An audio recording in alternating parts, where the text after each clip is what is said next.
Okay. So I wanted to make a short video today about self-doubt and why you should ignore it and how it can really get in the way of things that you want to create. This is kind of a sensitive topic. I think a lot of people struggle with self-doubt and imposter syndrome, and I really doubted myself in my last video, and I always feel like my videos aren't going to be as good as someone else's, or I'm comparing myself to others who are further along in their career at different places in their life, and it's really not healthy. I wasn't sure what direction I wanted to take my videos. I wasn't sure if I wanted to do more like tips and reviews or more adventure style vlogs, and I was really doubting the place that I was in when I restarted my channel.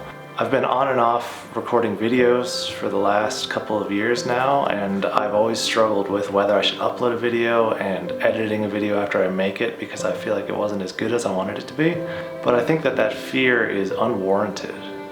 I have struggled talking to the camera in the past before because I'm never sure what I want to say exactly and I want it to be perfect, and that just isn't who I am. The self-doubt can lead you down this path of where you are trying to be someone else, or where you're trying to like follow someone else's path, but you need to follow your path and do what you want to do. I almost let this self-doubt take me down a road where I wasn't making videos, where I had stopped doing photography for a while. I was really worried about my image, but if you're not making videos or doing what you love, what is there? If you're letting your self-doubt get in the way of making videos or being creative or doing anything that you love, this doesn't just apply to photography and YouTube, this applies to every part of your life. That can be super unhealthy and is very dangerous, I think, because it's really easy to get in the trap where it's not perfect. I'm not going to put out a video this week. I'm just going to stay in bed. I'm not going to go take pictures. I'm not going to go to the gym because my workout wasn't perfect. I think we really need to look in ourselves at the self-doubt and acknowledge that it's there, because you can't just ignore your emotions, right? But we need to acknowledge it, let it go. It's easier said than done. I think I wanted to make this video today to acknowledge my self-doubt that I have in my new YouTube channel, videos without that many views, not that many subscribers, to just show myself, and I guess you all, that you don't have to be perfect. Your videos don't have to be perfect. Your photos don't have to be perfect. You just have to do it. You can also doubt your authority on a subject. I didn't want to include a lot of tips or tricks or reviews because I doubted my authority. But yes, I've been taking photos for the good probably more than half of my life, but that doesn't mean that I feel like I'm an authority. There's people that have been doing this for 50 or 60 years. Shouldn't they be doing the reviews? But I feel like all of us have something to give, whether it's to YouTube or writing a book or anything, that you're putting out content instead of just absorbing it. And everybody has a different viewpoint, everybody is in a different spot. So why not just give tips or write reviews and stuff? They might not be perfect, but you can improve, and you don't want to let the self-doubt get in the way of improving yourself.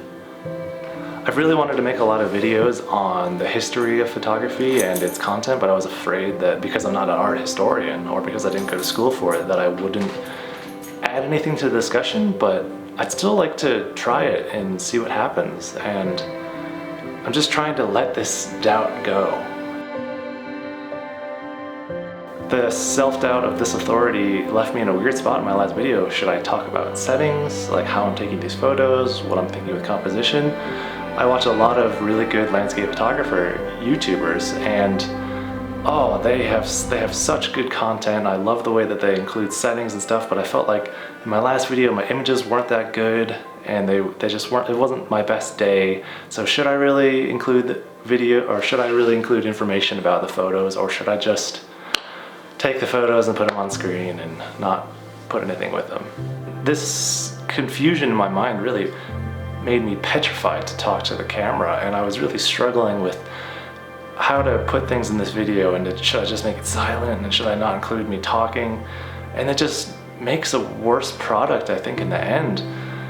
And all I needed to do was just be myself. Like, yeah, I'd love to show you how I took the photo and talk about it and talk about how I'm gonna edit it and all these things. And so why didn't I just do that? It's because I doubted myself.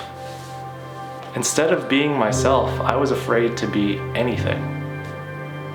I think a lot of people at the beginning of their careers can feel like this and fall into this trap, whether it's on YouTube or in school or as a young professional or anything.